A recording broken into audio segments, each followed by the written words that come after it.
Welcome to ఐటన్ news. నేను మీ మాధురి. ఈరోజు మనం ఎన్నో సంవత్సరాలుగా గత 500 ఏళ్ళుగా రామయ్య గురించి పరితపిస్తున్నారు భారతీయులు. అలాంటి రామయ్య గుడి ఈ జనవరి 22న ప్రారంభోత్సవం కానుంది అయోధ్యలో. మరి ఆ అయోధ్యకి సంబంధించి హైదరాబాదులో చాలా చాలా చాలా చాలా చాలా ఇవి జరుగుతున్నాయి. మొన్నటికి మొన్న ఇక్కడ తలుపులు కానీ ద్వారాలు కానీ ఇక్కడే తయారయ్యాయనే వార్తలు మనం విన్నాము. అలాగే ఇప్పుడు ఆ శ్రీరాముని పాదాలు ఏవైతే ఉంటాయో ఆ పాదాలని మన హైదరాబాద్ బోయినపల్లి వాసులే వాటిని తయారు చేశారు. శ్రీమద్ విరాట్ కళాకుటీర అనే ఒక వర్క్షాప్ వాళ్ళు దాన్ని తయారు చేశారు. దాని యజమాని రామలింగాచారి గారు మనతో పాటు ఉన్నారు. అసలు ఎలా తయారు చేశారో, వాటికి ఎంత వెయిట్ పట్టింది, బంగారం ఎంత యూజ్ చేశారు, ఇలాంటివన్నీ కూడా తెలుసుకుందాము. నమస్తే అండి. అయోధ్య రామునికి పాదాలు మీ చేతుల మీదుగా చేశారు, ఎలా అనిపిస్తుంది? చెప్పుకోలేనంత ఆనందం అది. మనసు నిమ్మలం ఉన్నది, ప్రశాంతంగా ఉన్నది. అది మాటలలో చెప్పాలంటే ఒక పదాలుగా సరిపోలేము అన్నంత ఆనందం మనకు. ఇప్పుడు రామ పాదాలు ఉన్నాయి కదా, ఇప్పుడు అవి ఎవరైనా అంటే గుడి నుంచి మీకు ఏమైనా ఆర్డర్ వచ్చిందా, లేకపోతే దాని గురించి మీ వరకు రావడానికి, పాదాలు మీ వరకు చేయటానికి రావటానికి ఏది కృషి చేసిందంటారు?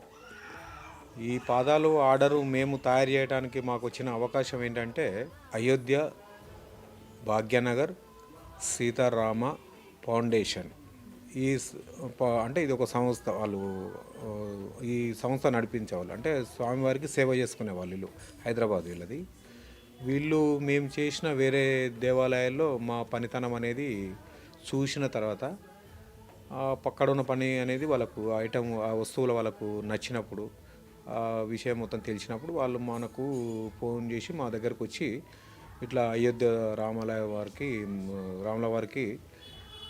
పాదుకలు కావాల్సి వస్తుంది, మరి దీన్ని మీరు తయారు చేసేయాలని చెప్పేసి ఆయన శ్రీనివాస్ శర్మ ఆయన మమ్మల్ని అడిగిండు. అడిగితే సరే చేసిస్తామని మేము అక్టోబర్లో మాట్లాడుకున్నది ఈ విషయము. మామూలుగా అంటే ఇంత పనితనం ఉన్న పాదుకలు కాదు, ఇంత వెయిట్ ఉన్నది కాదు. రాగి రేకుతోన అప్పుడు తయారు చేసి పాదయాత్రకు అది శ్రీకాకుళం నుంచి బయలుదేరింది. అవి అప్పట్లో చేసింది ఇంత కాస్ట్లీ లేదు, ఇంత పనితనం కూడా లేదు అందులో. కానీ అది ఒక 1 వీక్లో, అంటే ఒక వారం రోజులలో తయారు చేసినాం. అది అక్టోబర్లోనే 28 తారీఖు నాడేమో శ్రీకాకుళం నుంచి బయలుదేరింది. అది దానికి ఎంత టైం పట్టింది, దానికి ఎంత రాగి యూస్ చేశారు? దానికి 2.5 కేజీలు 3 కేజీలు ఇంచుమించు ఉంటాయి. దాన్ని కూడా బంగారు తాపడం చేసినాము. కాకపోతే ఇది వెయిట్ ఎక్కువ, ఇది కాస్టింగ్ వర్క్ కనుక వెయిట్ ఎక్కువ ఉంటుంది, సాలిడ్ అన్నట్టు. అది కొంచెం రేక్తో షీట్తో తయారు చేసిన తక్కువ ఉన్నది. అది అక్టోబర్ 28 తారీఖు నాడు తయారు చేసి ఇచ్చిన తర్వాత వాళ్ళు 28 తారీఖు నాడు ఇక్కడి నుంచి తీసుకుపోయి శ్రీకాకుళం నుంచి పాదయాత్ర స్టార్ట్ అయింది వాళ్ళది. ఇప్పుడు ఒక 2-3 రోజుల కిందనేమో మహారాష్ట్ర దాటి ఉత్తరప్రదేశ్లో ఎంటర్ అయింది ఒక పాదయాత్ర. అంటే రాగితో చేసిన బంగారం తాపడం అది టోటల్ దేశం అంతా అవుతుందా అండి? అది అంటే ఇక్కడి నుంచి ఆంధ్ర నుంచి ఉత్తరప్రదేశ్ దాకా అయితే పోయింది. మధ్యాహ్నం ఏ రాష్ట్రం నుంచి ఎట్లా పోయిన రూట్ అనేది తెలియదు నాకు సరిగా. అది అక్కడ వెళ్ళిపోయిన తర్వాత వీళ్ళు అదేమో ప్రచారానికి, అంటే ప్రచారం అంటే సేవ, పాదయాత్ర ఇవన్నిటికీ దాన్ని యూజ్ చేసుకురు ఆ సెట్ను. దాని తర్వాత అప్పట్లో అది డెలివరీ తీసుకునే రోజులనే మాకు 25-26 తారీఖు నాడు, అంటే అక్టోబర్ 28 తారీఖు స్టార్ట్ అయింది. మా దగ్గర ఒక 2 రోజుల ముందు తీసుకురు కనుక 27-26 తీసుకున్నప్పుడు అయ్యాలే మాకు ఇది వాళ్ళు అడ్వాన్స్ ఇచ్చారు, ఆర్డర్ ఇచ్చారు మాకు. ఇట్లా ఉండాలి మాకు పాదాలని ఆర్డర్ ఇచ్చిండ్రు వాళ్ళు. ఆర్డర్ ఇచ్చిన తర్వాత అక్టోబర్ 26-27 తేదీలు టైంలో ఇచ్చిన తర్వాత దీన్ని ఇచ్చిండు కరెక్టే, కానీ మరి దాన్ని ఏ పద్ధతిలో చేయాలి, ఏ కొలతల ప్రకారం ఉండాలి, దాని మీద డ్రాయింగ్ బొమ్మలు ఏమేమి ఉండాలి, అది ఎంత ఎత్తు మీద ఉండాలి, దానికి స్టోన్స్ ఏ కలర్లో పెట్టాలి, తర్వాత అది ఎంబోజింగ్ వర్క్లో ఎట్లా ఉండాలి, ప్రతిదీ డీటెయిల్స్గా ఉండాలని చెప్పేసి మా దగ్గర వర్క్కు సంబంధించినవి, శిలా విగ్రహాలకు సంబంధించింది కానీ, దేవస్థానం స్ట్రక్చర్ సంబంధించిన కానీ తమిళ్ బుక్కులు, అంటే మన తెలుగులో లేవు అవి బుక్కులు, కొన్నే ఉన్నాయి, 2-3 ఉన్నాయి. తమిళ్ బుక్కులు మా దగ్గర ఉన్నాయన్నమాట. ఎందుకంటే ఈ కళకు సంబంధించిన మ్యాటర్ మొత్తము పుట్టినిల్లు తమిళనాడు కాబట్టి మేము చానేళ్ళ నుంచి కూడా మేము ప్రతి వస్తువును కూడా తమిళనాడు వస్తువును బాగా అబ్జర్వ్ చేసాం, అంటే బాగా గమనిస్తాం దాన్ని. ఇప్పుడు ఈ వస్తువు ఇంత అందంగా కనబడుతుంది, న్యాచురల్గా కనబడుతుంది, అంటే దీంట్లో ఏంది డిఫరెంట్ ఉంది, మనం చేసిన దానికి దీనికి ఏముంటుంది అనేది బాగా గమనించినప్పుడు దాంట్లో ఏమైతే అంటే కొన్ని కొలతలు ఉంటాయి. పీఠము, కంఠము, పాదము, పద్మపీఠము, తర్వాత చౌకపీఠం అనేవన్నీ కొలతలు ఉంటాయి అన్నమాట. ఆ కొలతల ప్రకారం అంటే ఆ వస్తువుల వాళ్ళని మేము గమనించేది, ఈ వస్తువుల హైట్ ఎంత ఉంది, హైట్లో డివైడెడ్ బై ఎన్ని పాదాలు పెట్టిండు, ఎన్ని స్టెప్ బై స్టెప్పులు, అంటే వర్గాలు ఎన్ని ఉన్నాయి, ఏ వర్గం ఎంత ఎత్తులు ఉంది అని ఇవన్నీ కొలతల ప్రకారం జరుగుతుంది. ఇప్పుడు విగ్రహాలు చేస్తే కూడా కొలతలే ఉంటాయి దానికన్నీ. అంటే ఇప్పుడు మీరు పాదాలు చేశారు కదా, ఈ పాదాలు ఇప్పుడు రాములి వారి విగ్రహం ఉంటుంది కదా, దానికి దీనికి డైమెన్షనల్గా తీసుకుంటారా, లేదా పాదాలు డైమెన్షన్లో, విగ్రహం డైమెన్షన్లో ఉంటుందా? ఇది అక్కడ ప్రతిష్టాపన చేసే విగ్రహానికి శిలా విగ్రహము, ఆ శిలా విగ్రహానికి సంబంధించిన పాదుకలు కావంటే దానికి మ్యాచ్ అయ్యేటట్టు, దాన్ని కూర్చునేటట్టు దాని కొలతలు ఉండవు. ఇది పాదుకలు, ఇది పూజ చేసుకునేది. స్వామివారికి చిన్న చిన్న పాదాలు పెడితే రాముల వారికి సెట్ కాదు.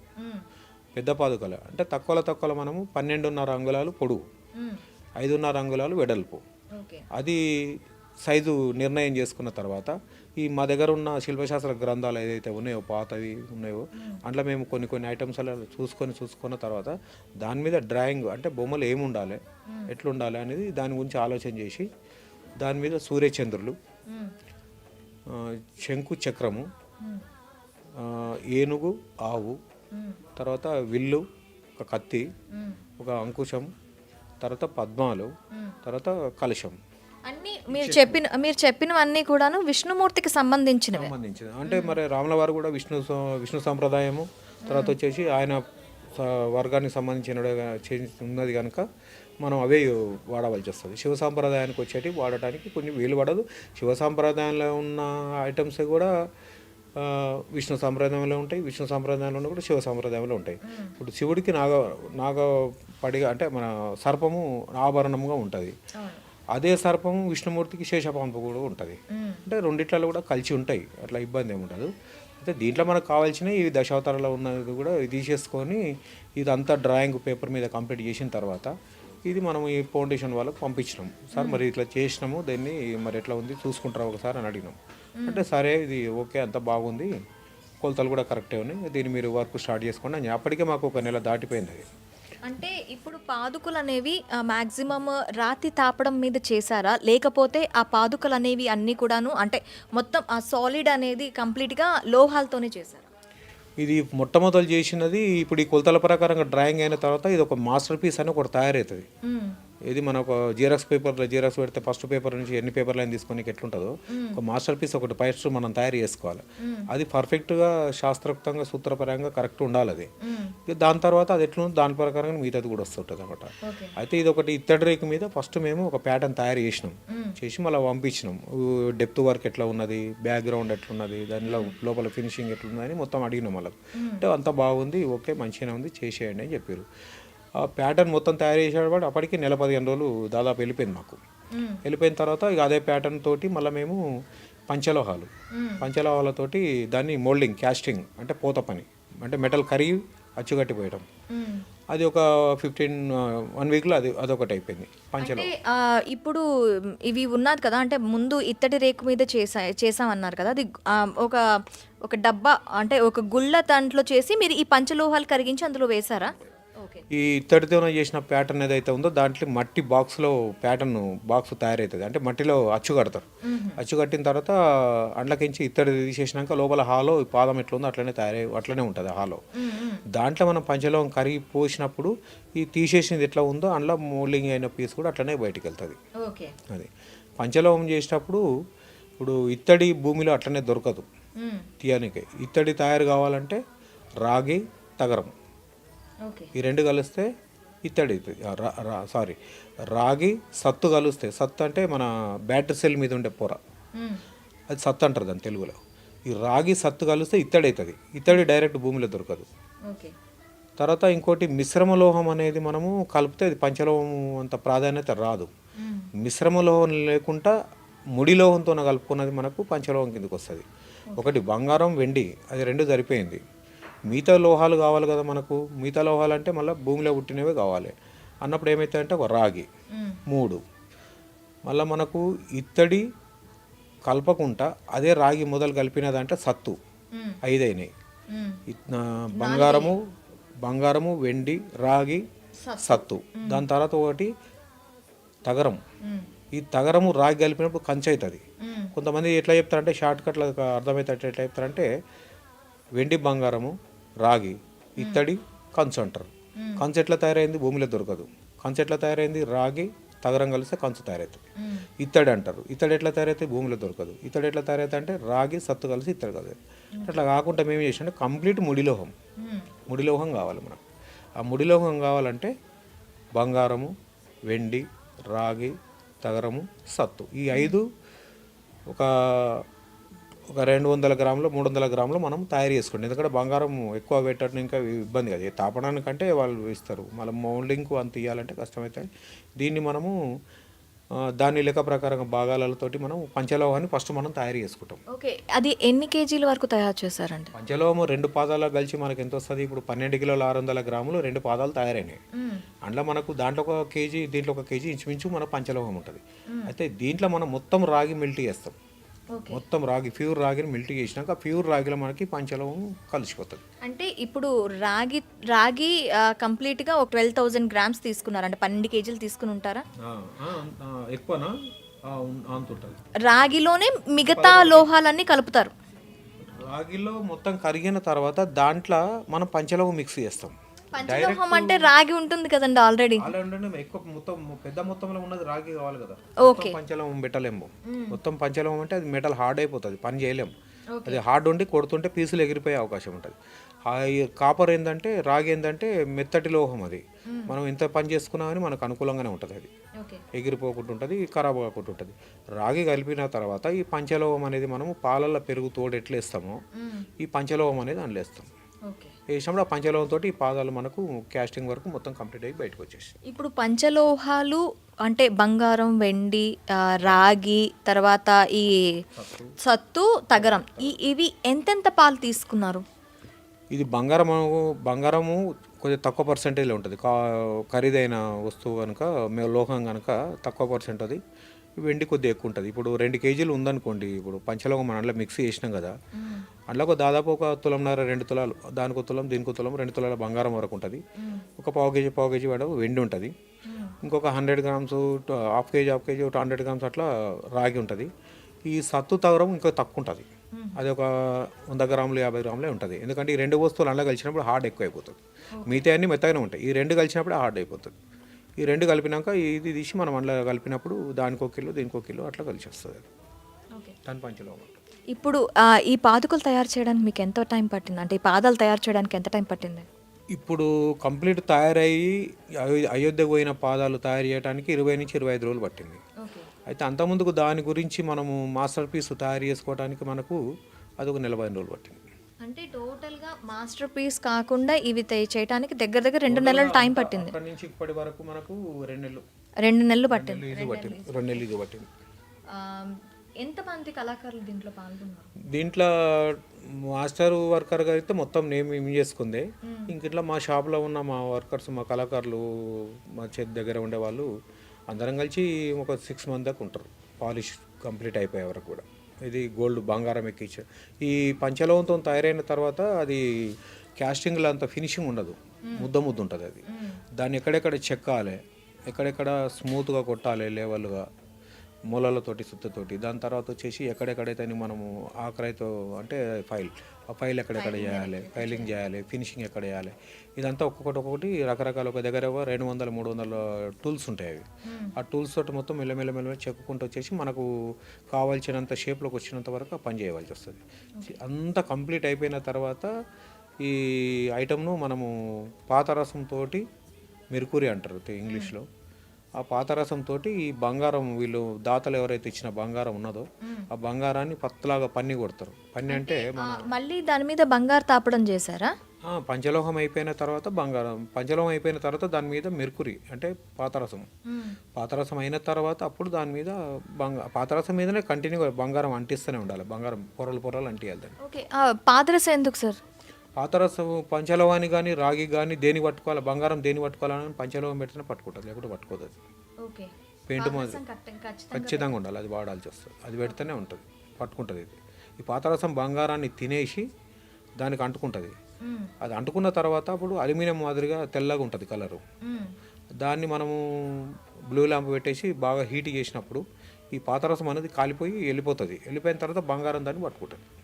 పట్టుకుంటుంది దాన్ని మళ్ళీ వన్నె పెట్టాలి, దాన్ని మళ్ళీ మెరుగు పెట్టాలి. దాన్ని ఆ మెరుగు పెట్టడానికి మళ్ళీ ఒక 2-3 రకాల ప్రాసెస్లు ఉంటాయి దానికి. అది అంతా కంప్లీట్ అయిపోయినాక అప్పుడు అమ్మవారికి, సీతమ్మవారికి మన బంగారు పథకము, ఆకుపచ్చ చింత ఆకుపథకం అంటారు కదా, మేము కూడా ఏం ఆలోచన చేసామంటే అమ్మవారికి అది ఉంది కనుక ఇక రాముల వారికి అంటే ఇక వేరే కలర్లో ఏమున్నాయి కానీ అమ్మవారికి అయితే చింతాకు పథకం అంటే ఎల్లో గ్రీన్ కలర్లోనే ఉంటే బాగుంటుంది అనే ఆలోచనతో దాన్ని చెన్నై నుంచి 2 స్టోన్స్ తెప్పించినాం. తెప్పించి ఆ స్టోన్సే ఈ పాదాలకు బిగించినాం. అంటే ఆ గ్రీన్ కలర్లో ఉన్న స్టోన్స్ పాదాలకు పెట్టినాం. పాదాలకి కాళ్ళ మధ్యన ఏళ్ళ మధ్యన ఉండే బొట్టే ఉంటుంది ఒకటి పీఠం, ఆ పీఠానికి దానిపైన పెట్టినాం అన్నమాట. ఓకే. ఇప్పుడు బంగారు తాపడం చేశారన్నారు కదా, ఆ బంగారం ఎంతవరకు పెట్టారు? ఇంట్లో బంగారము జోకలేదు మేము. అయితే వాళ్ళు మనకు వాళ్ళ ట్రస్ట్ వాళ్ళకు కొంతమంది దాతలు ఇట్లా పేమించి కూడా తీసి కొన్ని ఐటమ్స్ ఇచ్చినవి ఉన్నాయి. కొంతమంది గ్రాము, 2 గ్రాములు, 3 గ్రాములు, 1 గ్రాము ఇచ్చిన వాళ్ళు కూడా ఉన్నారు. అట్లాంటి బంగారం అంతా వాళ్ళు పట్టుకొచ్చిండ్రు. అంతా కలిపి ఒక దగ్గర మెల్ట్ చేసినాక దాన్ని ఒక దగ్గర బెల్ట్ లేక తయారు చేసుకొని ఒక రిబన్ లేక మిషన్లో తీసి దాన్ని మొత్తము పన్ని కొడతారు. పన్ని అంటే ఏంటిదంటే మనం తినే లడ్డు ఉంటుంది కదా, స్వీటు, ఆ స్వీట్ మీద తెల్లగా అంటిస్తారు కదా పన్ని అది వెండిది వాడతారు మన వాళ్ళు. అయితే అటువంటిది ఇది బంగారుది అనమాట. ఆ బంగారుది మనం ఈ పాదుకల మీద పాతరసం పెట్టిన తర్వాత ఎంబడేది పెట్టేస్తే అది తినేసి దాన్ని పట్టుకుంటుంది. అది చాలా పతలా ఉంటుంది. ఇప్పుడు చేయి పెడితే మన చేయికి అంటుకుంటుంది అది, కానీ చేతికి రాదు, అంత పతలా అయిపోతుంది. అంత పతలా ఉంటేనే, అంత పతలా థిక్నెస్ తక్కువ ఉంటేనే ఈ పాతరసం దాన్ని కరిగించగలుగుతుంది. ఎందుకంటే మనము కొలిమి పెట్టి మూస పెట్టి బట్టి పెట్టి కరిగించలేదు కాదు కదా, ఆ మెటల్ తోటి ఈ మెటల్ కరగాలంటే దాని తగ్గట్టు ఇది అంత పతలా ఉండాల్సి వస్తుంది, అంత పతలా ఉంటుంది. మీకు ట్రస్ట్ వాళ్ళు వేరే వేరే టెంపుల్స్ దగ్గర నుంచి చూసి మీకు ఈ అవకాశం కల్పించారని చెప్పారు కదా, ఏ టెంపుల్కి సంబంధించి మీ వర్క్స్ ఎక్కువగా చేశారు? చూసింది ఇక్కడ కొండాపూర్ సైడు, అక్కడ వెంకటేశ్వర స్వామి టెంపుల్ ఒకటి, మళ్ళీ తర్వాత వచ్చేసి భద్రాద్రి రామాలయం టెంపుల్ ఒకటి, అంటే అక్కడ పేరే భద్రాద్రి రామాలయం అంటారు దాన్ని. అమ్మవారు రాముల వారి మీద కూర్చుంటుంది ఆ టెంపుల్లో. అక్కడ సైడ్ మేము చేసిన దేవాలయాలు ఎక్కువ ఉన్నాయి. అక్కడ చూసి మాకు ఆర్డర్ మా దగ్గరకు వచ్చిన వాళ్ళు. ఇంకొకటి కూడా విన్నాము, యాదగిరి గుట్టకి సంబంధించి కూడాను మీరే వర్క్ చేశారని విన్నాం. మేము 2012 మార్చిలో యాదగిరిగుట్ట లక్ష్మీ నరసింహస్వామి దేవాలయంలో పాత విగ్రహాలు ఉండేవి. అయితే కొద్దిగా భిన్నమైన ఒకటి, నెక్స్ట్ ఇంకోటి వచ్చేసి కొన్ని ఇబ్బందులు, అంటే విగ్రహం నిలబడకుండా అట్లా రిపేర్లు ఉన్నాయన్నమాట. అంటే దానికి ఏం చేసినామంటే వాళ్ళు ఈ కొత్త విగ్రహాలు చేయించాలని చెప్పేసి మనకు అక్కడ అప్పుడున్న వాళ్ళ కమిటీ వాళ్ళు, అప్పుడు కృష్ణవేణి మేడం అని ఈవోగా ఉండే యాదగిరిగుట్టకు 2012లో ఉండే మేడం. ఆమె కొద్దిగా ఇంట్రెస్ట్ తీసుకొని చేయాలని కొంతమంది కళాకారులు చాలామందిని అడిగినారు. వాళ్ళు అడిగిన తర్వాత ఒక సందర్భంలో మా దగ్గర కూడా వాళ్ళు ఇన్ఫర్మేషన్ చేశారు, రమ్మని గుట్టకు రాండి పని ఉందని. అంటే పోయినాం, పని ఏముందంటే పోయిన తర్వాత ఇట్లా ఈ విగ్రహాలు మళ్ళీ రాగి రేకులతో, ప్యూర్ రాగి రేకులతో చేసి బంగారం తాపడం చేయాలి, సేమ్ ఇట్లనే ఉండాలి విగ్రహాలు ఇవన్నీ అడిగినారు అనమాట.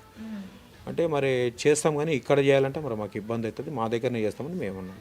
అంటే అట్లా కాదు, ఇక్కడనే చేయాలి, మీది కూడా నల్గొండ జిల్లా అంటారు కదా, ఇది కూడా నల్గొండ జిల్లానే కదా, మీరు చేస్తేనే మాకు కొంచెం మీ ఎక్స్పీరియన్స్ని బట్టి మాకు కూడా నమ్మకం ఉన్నది, మీరు చేయగలుగుతారు అనేది, మీరు చేస్తే బాగుంటుందని వాళ్ళు కొంచెం మమ్మల్ని 2-3 సార్లు బాగా అడగటమైంది.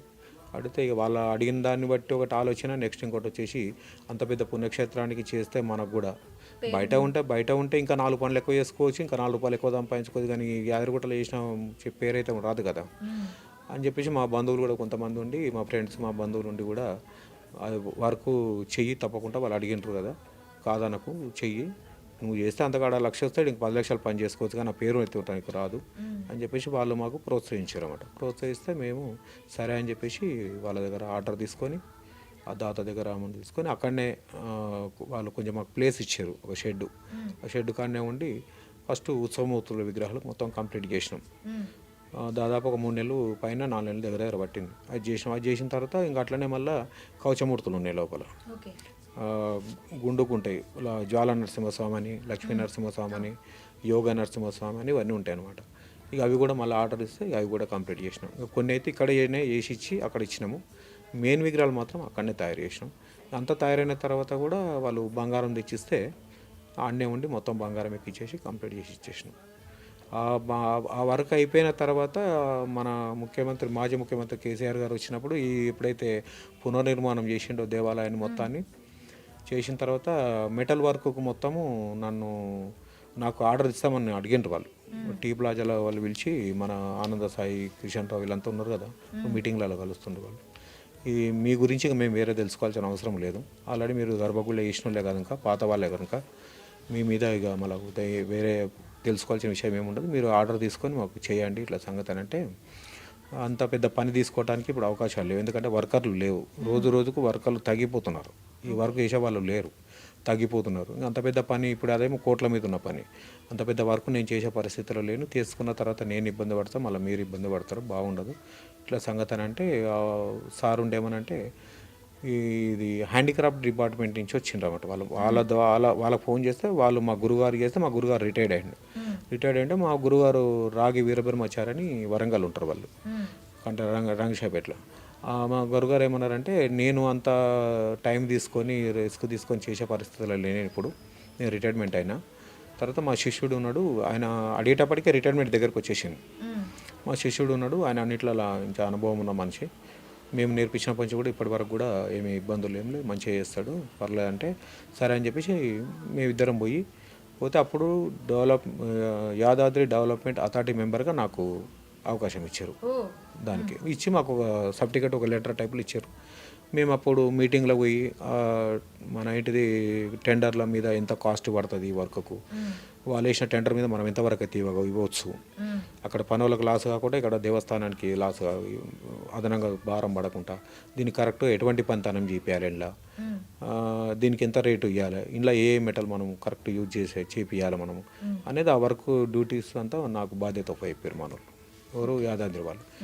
లెక్క ప్రకారంగా మేము అవన్నీ ప్రతి మీటింగ్లో టెండర్లకు విషయం కానీ, లేకపోతే వర్క్ ఎన్ఓసి ఇవ్వటం కానీ ఇవన్నీ మేము చూసుకొని మన ప్రతిష్టాపన కార్యక్రమం వరకు నేను ఆడ ఉండి చేసి ఇచ్చేసిన. ఇప్పుడు మరి 22న రామ జన్మభూమిలో అయోధ్య రాముని విగ్రహ ఆవిష్కరణ జరుగుతుంది, గుడి మళ్ళీ ప్రారంభం అవుతుంది, మరి వెళ్తున్నారా దానికి? అయితే ఈ పాదుకలు ఇచ్చేటప్పుడే చెప్పిండు, వీలైనంత వరకు మేము ఆహ్వానిస్తాము, మీరు రావాలి తప్పకుండా అని చెప్పిండు. కాకపోతే అక్కడ పరిస్థితులు ఇప్పుడు మనం పోయి అక్కడ 2 రోజులు కానీ 1 రోజు కానీ ఉండే పరిస్థితులు అయితే కనబడతలేవు. అక్కడ జనాలు ఎక్కువ ఉండటం కానీ, అక్కడ ఫెసిలిటీ అన్నీ సరిగా లేకపోవడం కానీ, అంటే సరిగా లేకపోతే అంటే ఇంత జనాభా అయిన తర్వాత మనం పోయి తెలిసి ఇబ్బంది పడేందుకు, బయట నుంచి వచ్చే వాళ్ళు చాలామంది ఉంటారు కదా, వాళ్ళ సౌకర్యాలు వాళ్ళు చేస్తారు. కానీ ఇప్పుడు పోయిన దానికంటే, ఇప్పుడు అడవుడిలో పోయిన దానికంటే రేపు ఫిబ్రవరి మార్చిలో పోవడం మంచి ఉత్తమం అనుకొని చెప్పేసి మేము ఈ ప్రోగ్రామ్ ఇప్పుడు పోయి క్యాన్సిల్ చేసుకొని ఫిబ్రవరి మార్చిలో పోవాలని ఆలోచనలో ఒక 15 మంది మా కళాకారులు మేము పోదామని ఆలోచన చేసినాం. ఇక్కడ ఎలా వచ్చింది? ఇది విశ్వకర్మ సేవా ట్రస్ట్ వారి ఆంధ్రప్రదేశ్, అయితే వీళ్ళు ఒంగోలు వీళ్ళది. అయితే వీళ్ళు మనకు ఒరిస్సా, తెలంగాణ, ఆంధ్రప్రదేశ్, ఇంకా ఏదో ఒక రాష్ట్రం, 4 రాష్ట్రాల వాళ్ళకు ఈ వర్కర్ల పనితనం కొంచెం మంచిగా ఉన్న వాళ్ళను సెలెక్షన్ చేసుకొని వాళ్ళు మనకు ఈ నంది అవార్డు ఇచ్చిండ్రు అన్నమాట. ఓకే, ఇక్కడ పంచలోహాల, ఇది కూడా పంచలోహాలేనా సార్? మామూలుగా ఇత్తడితోటి ఇవి డైరెక్ట్ రాగి సత్తు అంతే, ఆ 2 కలిసిన ఇత్తడి అవుతుంది. మిగతా అన్నీ కూడా రాగి, ఇవన్నీ పంచలోహం ఏం కావు. పంచలోహాన్ని వాడటానికి అవకాశం ఏంటంటే ఓన్లీ యంత్ర ప్రతిష్టాపన, ప్రాణ ప్రతిష్టాపన అయిన దానికే పంచలోహం వాడాలి. ఇవన్నీ షోపీసులలో పెట్టుకునేది, మామూలుగా పూజలు చేయకుండా పెట్టుకునేది, ఇవన్నీ మామూలుగా పెట్టుకునేది మొత్తం ఇత్తడి రాగి పెట్టుకోవచ్చు. కానీ పంచలోహాలతో పెట్టుకుంటే మాత్రం ప్రాణ ప్రతిష్టాపన చేసుకోవాల్సి వస్తుంది. ఖచ్చితంగా ప్రాణ ప్రతిష్టాపన చేస్తేనే పంచలు యంత్ర ప్రతిష్టాపన, యంత్ర ప్రతిష్టాపన. ప్రాణ ప్రతిష్టాపన కూడా కాదు, యంత్ర ప్రతిష్టాపన. యంత్రం మీద ఉండే బీజాక్షరాలే, బీజం అంటే గింజ, ఒక ఇత్తనం. ఆ ఇత్తనం అనేది ఆ యంత్రము మనకు మీద ఉండే బీజాక్షరాలు వీళ్ళు ప్రాణప్రతిష్ఠ కంటే ముందు దాదాపు ఒక 42 రోజుల ముందు కొన్ని వేల జపాలతోటి ఆ యంత్రం మీద ఉన్న మంత్రాన్ని జపం చేస్తారు వీళ్ళు. అంటే ఉదయము సాయంత్రము వీళ్ళు చదివే మంత్రం అనేది మన యంత్రాల మీద ఉన్న బీజాక్షరాలకు దాంట్లోకి శక్తి తీసుకొని ఆ నక్షత్ర బలానికి ఆ విగ్రహము, ఆ ఊరు పేరు, విగ్రహం పేరు, మెయిన్ టెంపుల్, ఆ ఊరి పేరు, తర్వాత వచ్చేసి ఆ నక్షత్రం, ఇవన్నిటికీ కుదరాలి. కుదిరినప్పుడు ఆ టైం ప్రకారంగా, నక్షత్ర టైం ప్రకారంగా యంత్రం ఎప్పుడైతే పంచలోహము, పాతరసము, తర్వాత వచ్చేసి నవరత్నాలు, నవధాన్యాలు ఇవన్నిట్లతోటి ప్రాణప్రతిష్టాపన చేస్తారో ఆ యంత్రం అనేది, ఆ యంత్రానికి బీజాక్షరాలు అనేది ప్రాణం పోసుకుంటుంది. ఓకే. ఇది బీజం అంటే ఇత్తనం, అంటే ఆ ఇత్తనం మొలకెళ్ళింది అన్నట్లు లెక్క. అది మొలకెళ్ళింది అంటే ఆ యంత్ర ప్రతిష్టాపనకు కూడా ఇంత స్టోరీ ఉంటుందా సార్? యంత్ర ప్రతిష్టాపన కరెక్ట్ 100% న్యాచురల్గా ఉండాలనుకుంటే మాత్రం ఇవన్నీ చేయాల్సి వస్తుంది, తప్పకుండా చేయాల్సి వస్తుంది. ఇవన్నీ కరెక్ట్ చేస్తేనే ఇప్పుడు తిరుపతి వెంకటేశ్వర స్వామి అంత వైభవంగా వెలిగిపోతుందంటే ఈ పద్ధతి ప్రకారం ఉంది కనుక వెలిగిపోతుంది. అక్కడ ఉండేది శ్రీచక్రం కదా సార్? శ్రీచక్రం అమ్మవారిది, యంత్రము స్వామివారిది. అమ్మవారిది. యంత్రం అనేది ప్రాణము, విగ్రహం అనేది దేహము. ఆ ప్రాణం ఉంటేనే దేహం పనిచేస్తుంది. ప్రాణం లేని దేహం ఏం చేస్తుంది? ఏం చేయదు.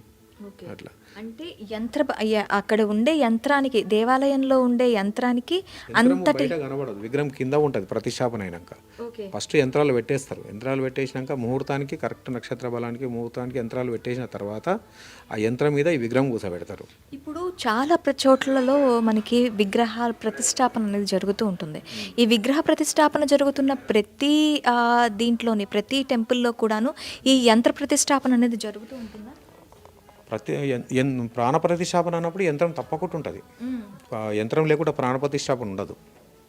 ఎందుకంటే కరెక్ట్ చేయాలంటే ఆ యంత్రానికి ఎన్ని వేల జపాలు అనేది ఉదయం సాయంత్రం అది జరిగిన తర్వాతనే లాస్ట్కు అప్పుడు ప్రాణ ప్రతిష్టాపన జరుగుతుంది. ఆ ప్రాణ ప్రతిష్టాపన జరుగుతూనే యంత్రము ప్రాణము, విగ్రహము దేహము. ఆ ప్రాణము ఈ దేహానికి వచ్చినప్పుడే అది మీ మన నమ్మకం, మన హిందువుల నమ్మకం ఏంటంటే స్వామివారికి నా కష్టాలు ఏదో చెప్పుకున్నా, అమ్మవారికి నా కష్టాలు ఏదో చెప్పుకున్నా, నా కోరికలు తీరాలంటారు. అలా తెలుగులో అంటే రాయి అంటారు. అది రాయి కాదు, కింద ఎంత ప్రాణ ప్రతిష్టాపనతోనే, అంటే ప్రాణాన్ని నువ్వు ప్రతిష్టాపన చేసినప్పుడు అది రాయి ఎట్లయితుంది? రాయి కాదు, భగవంతుని రూపంలో దేవుడే. అది అంటే యంత్ర ప్రతిష్టాపన, ప్రాణ ప్రతిష్టాపన అంటే చాలా చిన్నగా ఆలోచిస్తారు, ఏదో ఉందిలే అని. ఆ యంత్రాన్ని ప్రతిష్ఠించడానికి కూడా ఎన్ని రోజులు పడుతుంది సార్? ఈ జపాలకు కానీ, ఈ మంత్రం ఆ యంత్రం తీసుకోవటానికి కానీ, ఆ బీజాక్షరాలు యాక్టివేట్ అవ్వడానికి కానీ ఎంత టైం పడుతుంది? ఫస్ట్ యంత్రం తయారు చేసుకోవాలి. యంత్రం తయారు చేయాలంటే, యంత్రాన్ని తయారు చేయడానికి ముందే ఉండాలంటే ఆ విగ్రహానికి అయ్యప్పనే ఉండనుకోండి, వెంకటేశ్వర స్వామి ఉండనుకోండి, ఇంకా వేరే విగ్రహాలు ఎవరు ఉన్నా కానీ ఆ విగ్రహానికి ఏ యంత్రం వస్తుంది, మ్యాటర్ ఏంటిది, దాని మీద బీజాక్షరాల మ్యాటర్ ఏంది.